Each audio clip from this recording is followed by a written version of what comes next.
unadulterated faith.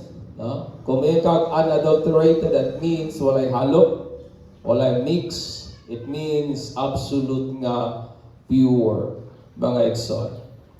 Ang atong pagmamalandong makita nato in the book of Revelation chapter 2 verse 12 to 17. Nagsunda ko ninyo basa sa hilom. Ang pulong sa Dios nagkadayon. To the angel of the church in Pergamos write this thing, say, he who has the sharp two-edged sword, I know your works, and where you dwell, where Satan's throne is. And you hold fast to my name, and did not deny my faith, even in the days in which Antipas, my faithful martyr, who was killed among you, where Satan dwells. But I have a few things against you, because you have there those who hold the doctrine of Balaam, who taught Balak to put a stumbling block before the children of Israel, to eat things sacrificed to idols, and to commit sexual immorality. Thus you also have those who hold the doctrine of the Nicolaitans, which things I hate. In Daniel 16, repent, or else I will come to you quickly, and will fight against them with the sword of my mouth. He who has an ear, let him hear what the Spirit says to the churches. To him who overcomes, I will give some of the hidden manna to eat, and I will give him the white stone, and to the stone a new name written, which no one knows except him who receives it, mga igsoon. Ako mga pag-ampo, kakining mga pulunga, paday nga magalikon ba sa atong pagsalig o sa ato ang commitment nganha sa Dios. Sama sa akong gikayon, kaganina ang word po nga unadulterated, it means pure or free gikan sa added nga mga matter. Wagi sagol, walay gidugang, walay mga add-on nga mga ingredients. It means putli, it means absolute nga pure, mga igsoon. Ang kamaturan, it doesn't matter ang truth, it doesn't matter kung dili tinuod nga naay kamaturan, mga igsoon. And truth doesn't matter and believing truth, it doesn't matter kung paminaw nato tanang butang atong ginatuhan is dili ginatawag nato, dili siya ilalom o wala tay basihanan nga maingon ta nga kana sakto o sayop, mga igsoon. Si Jesus, buot niya ang iyang mga iglesia, ilahang pagatipigan o ilahang ikip ang ilahang faith nga kaniya as pure as it could possibly be. Nga gusto ni Jesus nga kini atong faith nga kaniya, pagatipigan nato ingon nga putli, mga igsoon. Before ang Israelite niadto sa promised land, before sila gisugo sa Ginoo to go and possess the land, gihatagan una sila sa Dios og pinasahi nga mga balaod, mga kasuguan that is odd, aron nga panalipdan sila that they must keep and obey. Ang purpose is for them to protect, aron nga mapanalipdan sila gikan sa influence sa ilahang surrounding nga pagan nga culture. Remember nga ang ilahang mga silingan nga nasod at the time, nagadayig, nagasimbag daghan nga mga Dios. Tungod kay mga politias sa mana sila, they believe in many gods. Bilang Israelite, they only believe in one true God. So in order nga mapanilipdan ang Israelite gikan sa influence sa pagan nga culture, busa ang Ginoo naghatag ilag balaod at di must keep, mga igsoon. Sa mausab sa ato ang panahon karon, ang Ginoo naghatag man usab og mga kasuguang kabalauran for us to obey and keep, mga igsoon, aron nga mapanalipdan bata gikan sa influence aning kalibutan. Understand me nga sa wala pa kita nangalagad sa Dios o sa wala pa nato gisurrender ba ang ato ang kinatibuk-an sa atong pagkakita ngadto sa Lordship ni Jesus Christ, may mga pagtuo na kitang gihuptan. Amen. Amen. Maybe some of us believe sa engkanto. Maybe some of us believe ng tao gikan sa unggoy. Maybe some of us believe sa atong kaugalingon mga prinsipyo o mga ideolohiya sa kinabuhi. And some of us practice non-biblical truths. Gawas ka nagtuta, ato na pong gi-practice, kanang mga butang nga dili gyud alayon sa prinsipyo, pulong o katuyuan ngayon sa Dios. Maybe some of us nag-practice na tawag non-biblical nga kamaturan, non-biblical nga mga principles, tinuhan, o tradisyon, mga igsoon, with regard nga to sa spirit, my friend. Which, pagkakapit nato, pagkahimo na natong Kristohanon, katudayan nga mga tinuhan atong gi-integrate nga to sa Christian faith. Mo na hinungdan nga ang atong pagtuo na adulterate mga igsoon. Usa ka dakong ehemplo niini kanibitang bisan patudog nahimo na tang Kristohanon ba? Bisan patudog nagtuta nga ang Ginoo nato Dios nga maayog mga balatian, but some of us padayon nga naghupot sa lig-on nga pagtuo nga kung nagalit tay mga sakit-sakit dayon daytang dagan sa mga kanabitang mga fake healers. Tungod kay daghan sa atong mga pagturutad nato sa animism. Inyo ba kung nasabtan? O kanang klase nga faith, ato dahil gi-incorporate ba sa atong Kristohanong pagtuo. Nga usahay, ngayon din ta, nagtuo bayak yun ko sa Ginoo, o nagtuo ko nga kana sila mo gigamit sa Ginoo para maayo ko. Pero ang root anang tanan is ang atong cultural nga belief sa animism, my friend. Kaya kita mangod nga mga Pilipino, hilig kay ta mutuo bisag unsa, di ba?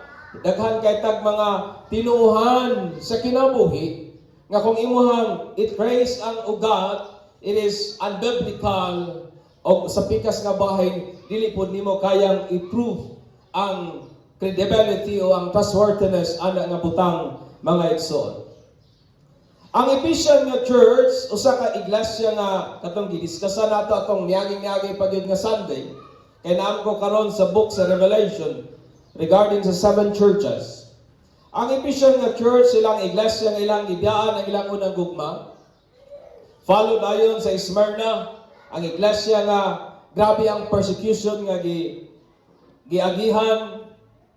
Follow dayon sa Pergamum, ang church nga compromising. Tungod kay ilang gi-tolerate o ilang gi-integrate ang mga paganist nga doctrine ngadto sa Christian faith. Ilhabang gi-mix kining pagtuo sa pagano, and some of them ilaha lamang gitolerate, gipasagda na lamang nila. Ito Christian faith, nga mao kanang butang nga gibatukan ni Jesus ngadto sa church sa Pergamo. Ngayon, gali ni Jesus, nasayot man ko sa inyong trabaho, nasayot ko sa inyong work, nasayot ko sa inyong pagtuo, but usa ka butang nga akong batok ngana kaninyo, tungod kay may pipilangan ha kaninyo nga naghupot gihapon sa doktrina o pagtulunan ni Balaam, padayon gihapon nga naghupot sa pagtulunan sa mga Nicolaitans, mga igsoon. So unsa man dayang nahitabo sa Pergamum nga iglesia? Kung atong mahinumduman human sa great nga persecution referring ato sa church sa Smyrna, ang church, my friend, it gained its favor pinagi sa conversion ni Emperor po nga Constantine. Remember mo ni Constantine? Mo na ang emperor nga nakabig sa Christian nga belief o sa Christian nga faith. And then, nagpanaog rin siya usa ka balaod or edict, my friend, or gitawag na ito, the Edict of Milan, atong 313 AD, nga nagtugot sa mga Kristohanon nga ilang i-practice ang ilang pagtuo without persecution. So karon ang mga Kristohanon gawas na kaya magsimba in public, gawas na sila nga i-profess ang ilang faith in public. Tungod kay prior niini si Diocletian nag-declare o kanang edict nga i-persecute ang mga Kristohanon. So nahuman naman to, napulihan siya og isa ka emperor o karon na mao na po ni si emperor nga Constantine, nakabig man siya sa Kristohanong pagtuo, so nagpanaog na po siya balaod nga nagtugot sa mga Kristiyano nga ilang i-practice ang ilahang pagtuo nga wala na persecution, my friend. So gawas na sila mag-worship in public. O pinag-usap sa political nga influence ni Emperor nga Constantine, daghan sa mga paganes o mga pagan were become Christians. Daghan karon sa mga pagano nga nahimong Kristohanon mga igsoon, making the converts overly great. Nga nagpunsisok yun ang kadaghan sa mga ni profess ilang faith ngadto kang Christ mga igsoon. And then si Emperor dayon si Theodosius the first atong 380 AD nagpanawag din sa usapod ka edict nga gitawag nato the Edict of Thessalonica, declaring Christianity the official religion of Roman Empire. So dili si Constantine ang nag-declare nga ang Kristyanismo mo ang official nga religion sa Roma, kundi si Theodosius, my friend, the first. In order nga i-accommodate ang pagan into Christianity, kaya gusto na ko makuha niyang context ani.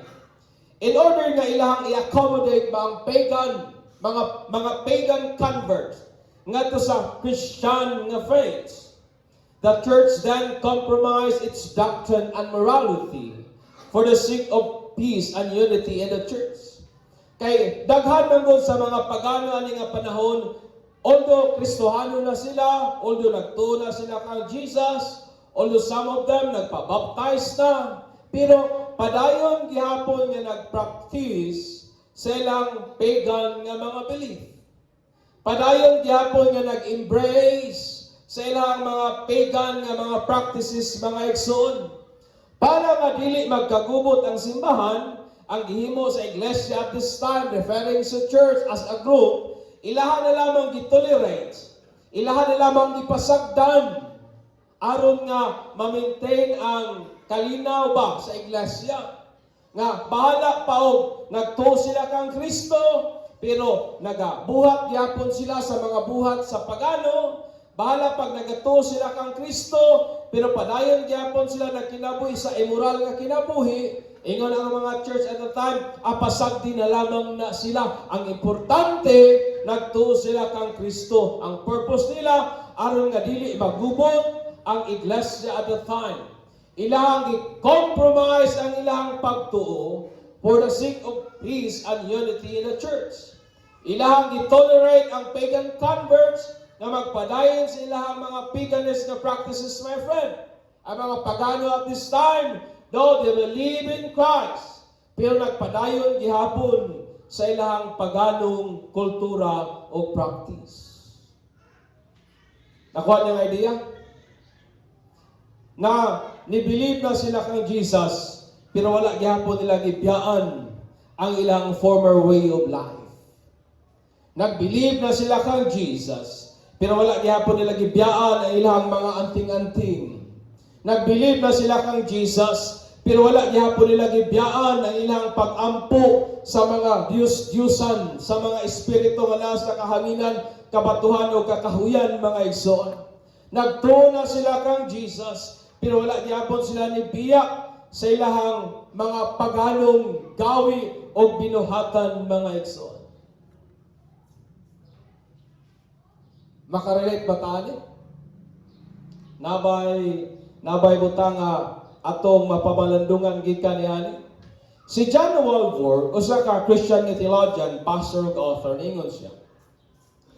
Ilalom ani nga circumstances, it soon became popular to be a Christian. Remember, during sa persecution, tago-tago ang mga Kristohanon. Karon kay official nga religion naman sila sa state sa Rome. So sila na karon naghawod-hawod. So nabali na ba? Sa una sige tago-tago, karon pa Kristohano na kasikat gud kay ka. No? And the conscience of the church was quickly blurred. It became increasingly difficult to maintain a clear distinction between the church and the world, and to preserve the purity of biblical doctrine. So tungod sa kana bitawng grabing pag-boom sa Christianity at the time, og ila pong gi-tolerate ang practices sa mga pagano, Mo na ng panahon na maglisod na kag-identify kung Kristohanon ba na o dili. Dili na nimo ma-identify ang Kristyanismo gikan sa paganism nga belief mga igsoon.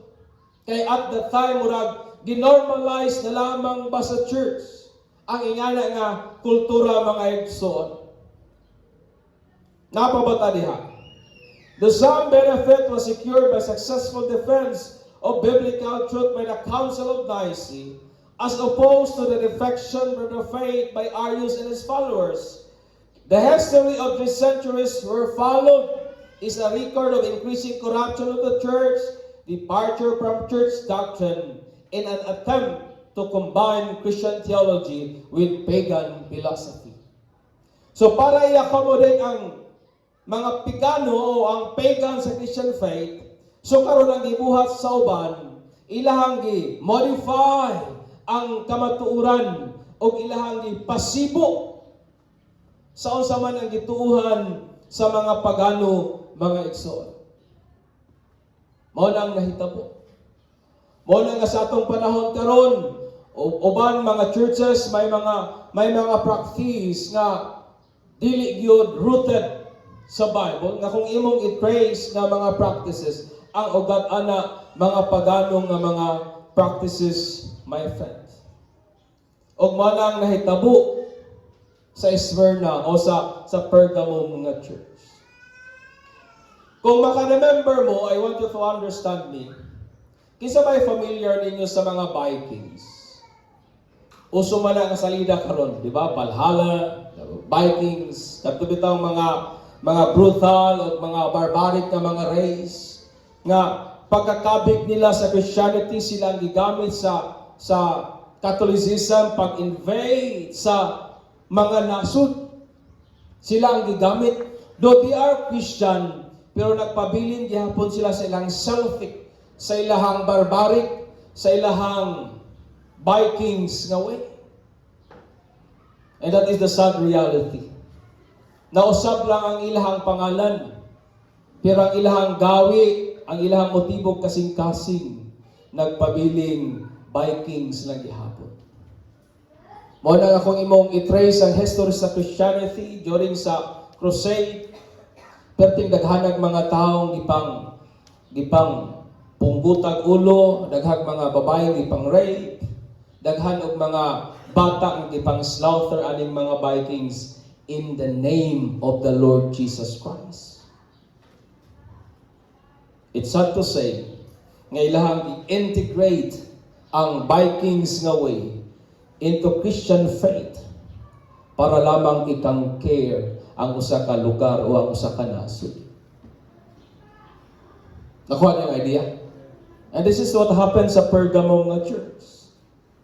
In order nga i-accommodate ang mga pagano into Christian faith, kung sa ato bitang pinulungan, ani ba? Ayaw na lang na siya hilapti siyang tinuhan. Bahala pag gasimba na siya Diyos. Bahala pa og pitong kabuk ng iyang asawa. Bahala pag nagtuo na siya nga si Jesus dili Ginoo, ay nalang naghilapti. Ang importante, uban nato siya nagsimba. That was the idea. Ilang gitolerate, gipasagdan lang nila. Wa sila gihimo mga igsoon. Bisan pag uban nilang mga kaubanan sa simbahan, nag-appeal sa mga pagsimba sa mga pagano, wa gihapon nila gihilabtan. Kaingon palagi nila, for the purpose of peace and unity sa church, much better nga, pasagdan na lang nato sila. But what Jesus said, I have this against you. Inyong gitolerate kini nga mga practices. O kung sa inyo ni Jesus, repent, or else, muanha ko ninyo and I will judge you. Amen. May mga Kristohanon sa itong panahon karon, maybe as individual or as a group, nga ang kahimtang o kondisyon sama ba sa Pergamum nga church. Nga ilahang i-combine ang Christian nga faith uban sa worldly nga mga principles, pagan belief, o sa mga non-biblical nga mga teachings. Og dianing mga pipilang kamatuoran nga itong makatunan gikan sa kondisyon aning Pergamum nga church, so that dili ta mahagba dili ta ma-fall sa the same nga condition ani nga mong iglesia mga igsoon. Una, that Jesus Christ demands unadulterated faith gikan nato. Misugo gyud si Jesus, mi demand gayud siya. Nga kini nga tong pagtuo kaniya, it must be unmixed, it must be pure. Nga wala tay halo nga ubang mga pagtuo mga igsoon. Ang word po nga Pergamum in Greek it means marriage. That's the word Pergamum. Ang kahulugan niya kaminyoon o nagpasabot ka nagpanaghiusa or union my friend. Mawito to pag seminar na mo ni Mrs. Sauna before me nakakuha og marriage nga license, ngano daw kuno ang tawag nato kaminyoon. Kay ingon niya kami daw kuno nagkauyon. Union, kami nagkauyon. Mo na nga nagminyo mi. That is the word marriage. Nagkauyon mga igsoon. As a church, we are betrothed to Christ. Amen. Kinsa ba nasayod diri nga ingon nga kita church, ingon nga kita iglesia, ingon nga kita mga taong gitawag na sa Dios, mga tao kitang engaged, mga tao kitang pangasawa na ni Kristo. Amen. That is what we are. Mao na kita nga mga Kristiyanon who will soon be His bride at the wedding supper of the Lamb at heaven.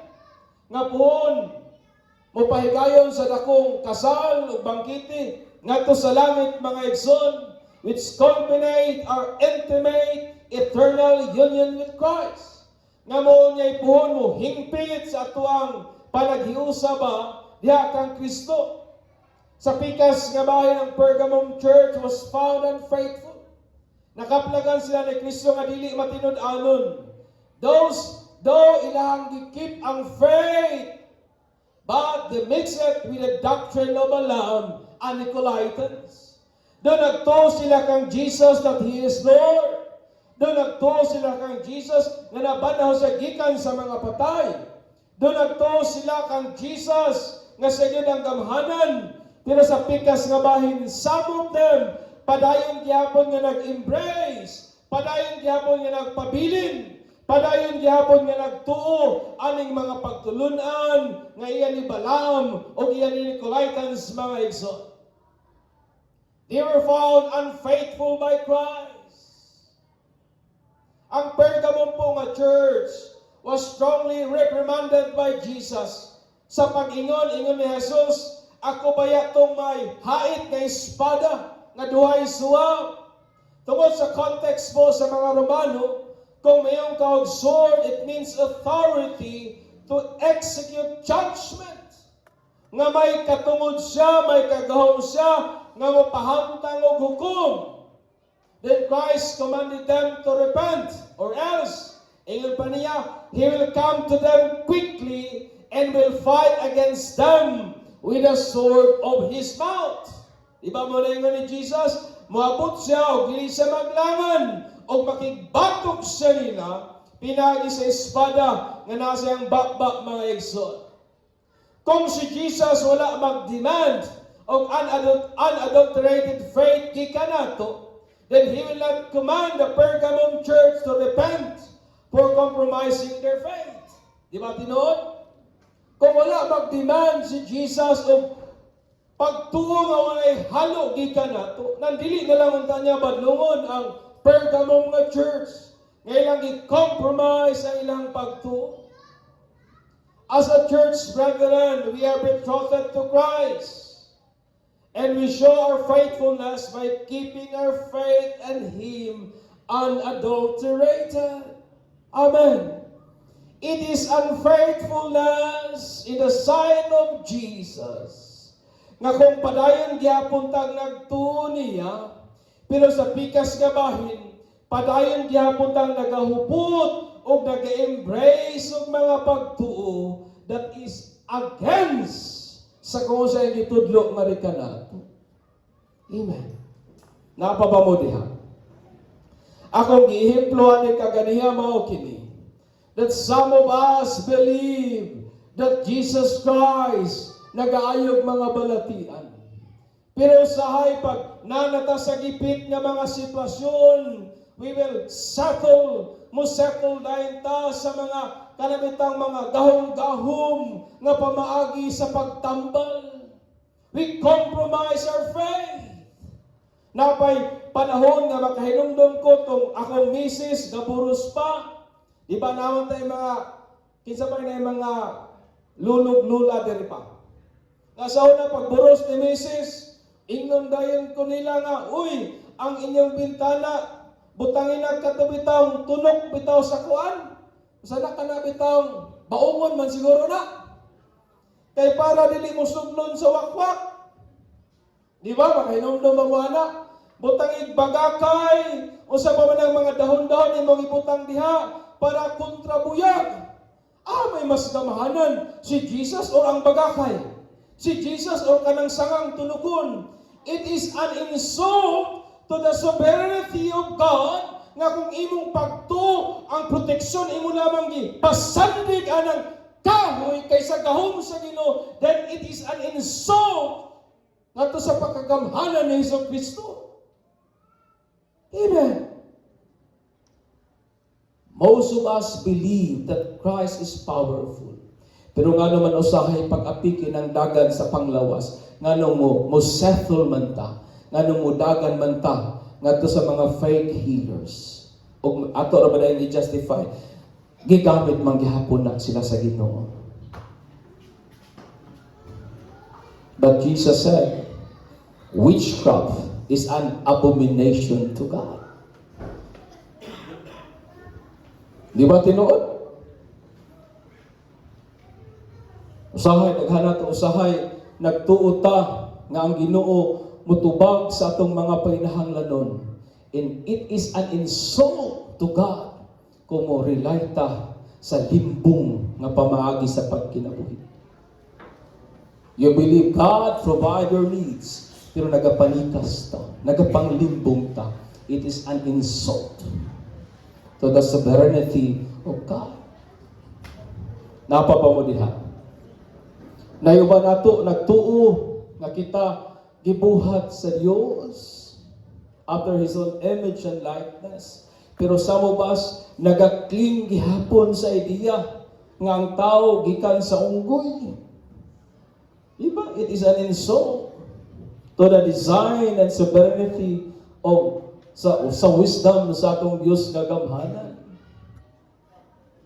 Amen. It is unfaithfulness to Jesus. Kung padayon tang nagtuo niya, pero sa pikas gabahin, naga-embrace gihapon tag mga teaching, naga-embrace gihapon tag mga ideolohiya, naga-embrace gihapon tag mga practices that is against nabutang gibatukan ni Kristo Jesus mga igsoon. Napaba mo diha. That's why kinahanglan atong lantahon kung kining mga butang atong gina-embrace na pagtuo sa kinabuhi iya bagyud kaha ni Kristo. Kay daghantag mga pagtuong gidak-an, daghantag mga ideolohiyang gi-embrace, daghantag mga pilosopiyang na-inculcate na ba? Nahimo ng kabahin sa tong sistema o kultura. Kabisan todo Kristohano na ta. Padayon gihapon atong ginatuuhan o gina-embrace mga igsoon. And this is the problem sa Pergamum nga church. Jesus Christ demands unadulterated faith gikan nato. Inemong tapon, Jesus Christ demands unadulterated faith. Napaba mo diha? Amen. Nga naman lagi usahay na kung wagit at kalasangan, magsige pa malagi mo iyong tabi apo. Nga naman lagi usahay, agit ang mga dagko nga mga kuan, magtuo pa managita ang asin mo abog og mga dili ingon nato. Do not mix your faith with mga paganist na belief, mga igsoon. Mas gamhanan ang pangalan ni Jesus. Amen. Mas gamhanan si Jesus, mga igsoon. Ikaduha, Jesus Christ is displeased when His church adulterates their faith in Him. Usahay na mga tao imuhang masuko sila kung maingnan ani nga bahin. And that is the problem sa Pergamum. For the purpose ng mga tao magpabilin o magpadayon sa pagsimba, they keep their mouths shut. They tolerate this kind of doctrine. But Jesus said, no, badlunga gid sila. Amen. Jesus Christ is displeased when His church adulterates their faith and He. Kung si Jesus nagdemand, so sa pikas nga bahin, dili pod malipay sa Jesus. Kung atong haluan, kining atong pagtuon niya. That is in verse 13 down to 16. Ang Pergamum, gitawag ka na nga lugar kung hain ang trono ba ni Satan. Tungod kay sa Pergamum, it was where the prominent temple of Zeus built. Kaya diha sa Pergamum, ang pinakailado, pinakasikat na templo ni Zeus nga gitukod. O kada nga templo gidedicate nila ngadto kang Aesculapius, no? Ay dito kung sakto akong pagka-pronounce, ako man nag-google. Nga mao kinang serpent god of healing. The cultic worship of Aesculapius incorporates snakes and healing rituals. O kini si Aesculapius became the symbols of medicine today. Kabantay mo ng insignia ba na? Unsa ba na?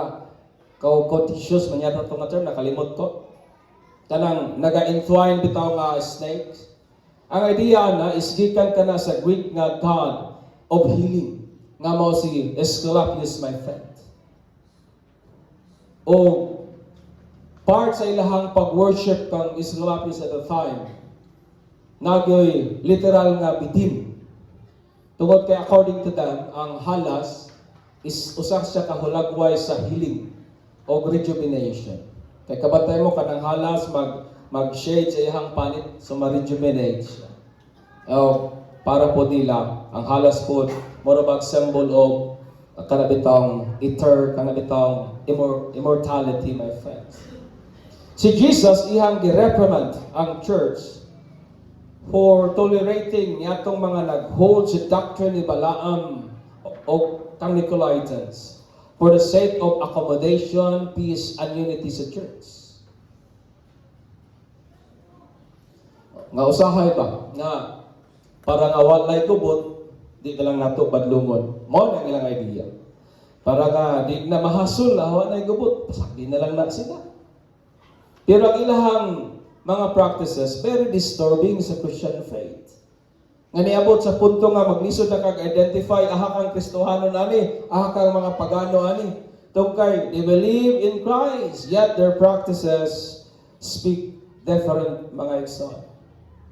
Si Balaam po is a prophet of God who used his gift for financial gain. Remember mo tong time sa Israel nga gisugo ni Balak. Si Balaam isa nga, sige bayaran ta ka og bisag pila. Gusto na ko imong i-curse ang Israel. So pila dagan sa istorya, kwarta lagi. So niadto si Balaam, ihang gi-curse pero di man gid niya matunglo. So nibalik siya ngadto sa kang Balak, and then iyang gingnan nga di na ko matunglo kung kinsa gi-bless sa Ginoo. Pero gihatagan og advice ni Balaam si Balak kung sa buhaton. Ingon niya, mo ni imong buhaton. Padali sila ditong mga babayeng mga gwapa. Dati pagkaon. And then tuguti nga imong mga babae makik-intercourse silang mga lalaki. Kung sa ingon din ni Balaam, because ang kasubok lamang sa Ginoo mo'y ut-ut nila. In short, si Balaam is a kind of prophet nga nagatrabaho, ginagamit niya ang iyang gasa for financial gain. Pangwarta ra gyud ni kang Balaam mga igsoon. Ang mga Nicolaitans usab, it means overcomers of the people. O kaning mananaog ba o subduer sa mga tao. Sa pikas na bahay nila pong ginagamit ang ilang influence to turn the love and allegiance of the church to themselves rather than to Christ. So kining mga Nicolaitans, mga posible mga influential nga mga tao, maybe nani sila sa mga maayong mga posisyon, pero ang ilahang ginabuhat, ilahang ginasway, ilahang gina-convince ang mga tao nga muli mo mahimong disluya sa Dios ba. It means ilahang ginakuha ang gugma sa tao o ilahang gina pahimutang sa ilaha inay ngadto sa Dios mga igsoon. It means mga tao ni sila nga uhaw kayog applause, uhaw kayog mga appreciation, uhaw kayog mga pagdayeg gikan sa tao mga igsoon. Pero kani nga cult has one thing in common. They insinuate a teaching para nga ang church ilang i-compromise ang ilang faith. Nga mo ang pag-worship sa pagan gods, pinagi sa pagkaon o pagkaon sacrifice to idols, and explicit immorality. Because during their days, kung mamista gali ka sa ilahang panahon, kabahin na gid ang pagsimba ana sa ilang mga idols. And one way sa pag-worship sa idols, katong pagkaon sa mga halad, pahinungod sa mga idols, and then napoy libre nga sex mga igsoon. Mao na ang ilang time. Sexual ay explicit nga sexual immorality mga igsoon.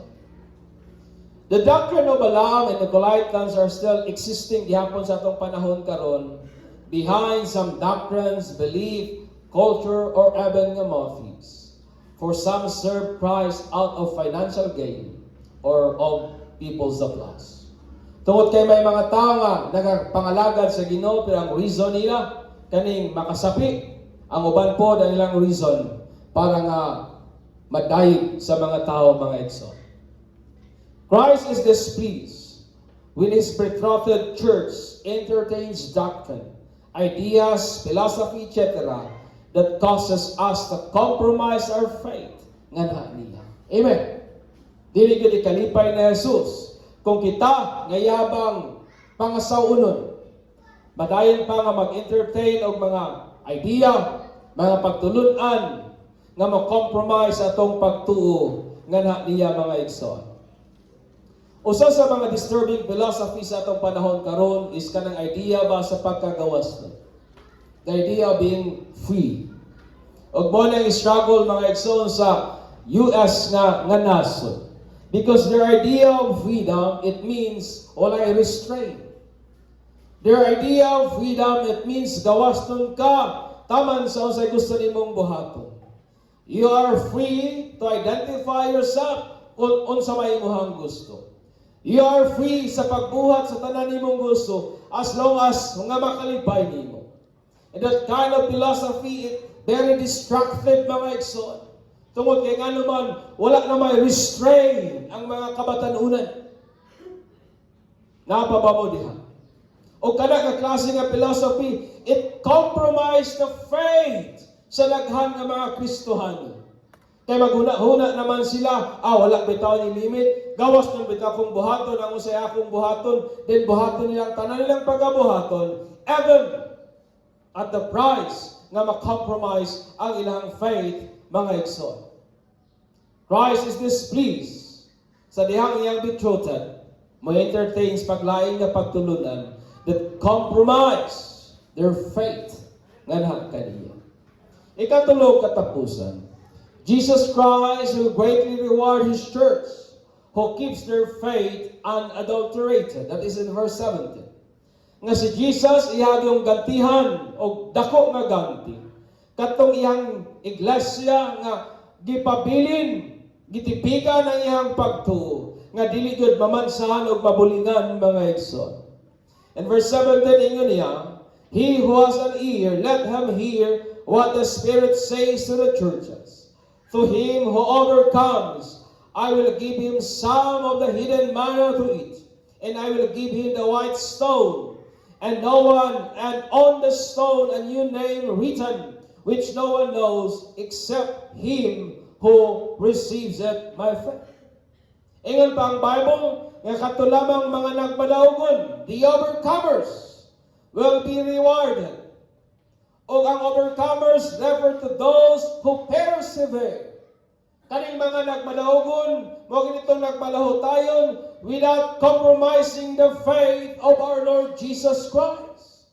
Nga naglahutay, pero wala gyud i-compromise ang ilang pagtuo nga na kang Kristo mga igsoon. To overcome, a Christian must not compromise its faith. Amen. Kung gusto tang makalahutay, kinahanglan kay dili ginato i-compromise ang atong pagtuo mga igsoon. Christ will give the overcomers some of the hidden manna to eat, and a white stone with a new name which no one knows except him who receives it. Mao ni ang reward. Katong mga naglahutay nga wala nila gi-compromise sa ilang pagtuo. Hatagan sila unya ni Jesus og kahigayunan nga makakaon sa tinago nga mana, o hatagan sila puting bato, o anang puting batuha nakasulat ang pangalan nga ang nakahibalo lang katong nakadawat mga igsoon. So dili ko na lang ni i-elaborate tungod kay mga butang maninga mahikabuay pa puhon mga igsoon. In short, nga si Jesus iyagyong gantihan kining mga taong dili gyud nila gina-compromise ang ilahang faith mga igsoon. Kay sa ato magud kultura nga mga Pinoy, ingon naman ko dahil nga, wa may mawala nimo kung mutuo ka. Sigurado ka walay mawala nimo.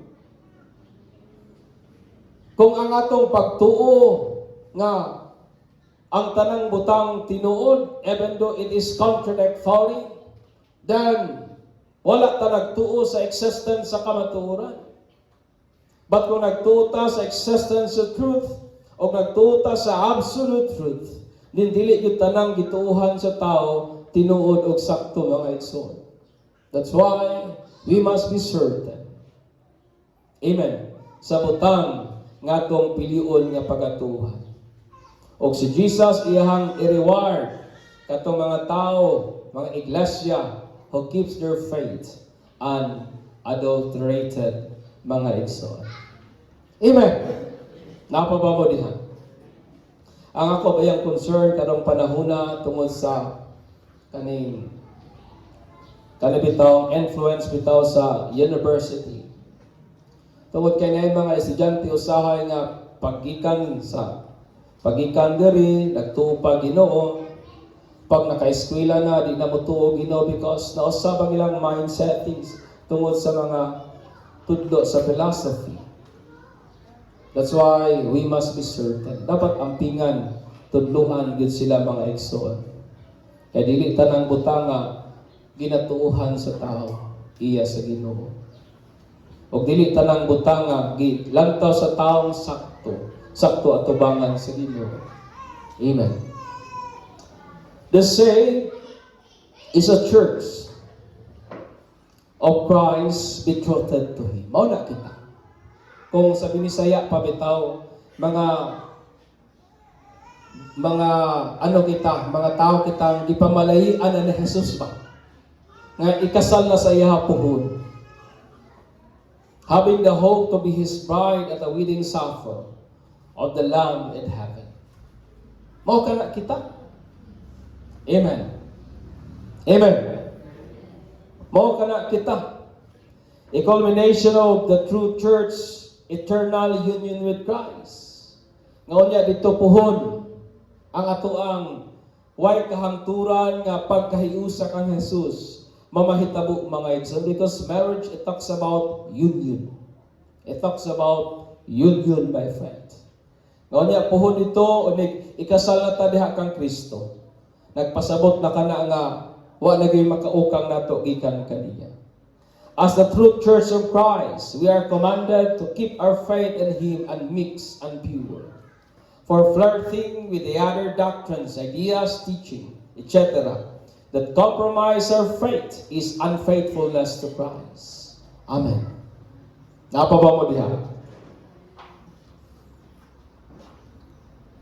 Kung nagtuta nga sa Jesus, mayog mga balatian, ayan nag-resort sa other nga mga means that contradicts sa pagkagamahanan ni Jesus. Kung nagtutang ang Ginoo buutan, then do not embrace other philosophy that contradicts the very nature of God. Tungod kay kung anay atong ginabuhat, it is considered unfaithfulness to Christ. Lahat ba yung paminaw no, nga ikasal na ka, the flirt pakaglain nga lalaki no? Di ba lahat ba yung paminaw? Ikasal na ka pero ga-entertain pa kag-uban nga manguyab nimo kay maghuna-huna ka basin daig mas maayo kaysa niya. That's why, in the idea of Jesus, entertaining other doctrine that contradicts the teaching of Christ is considered unfaithfulness, mga igsoon. Thus, let us keep the faith of our Lord unadulterated in this world which promotes unfaithfulness.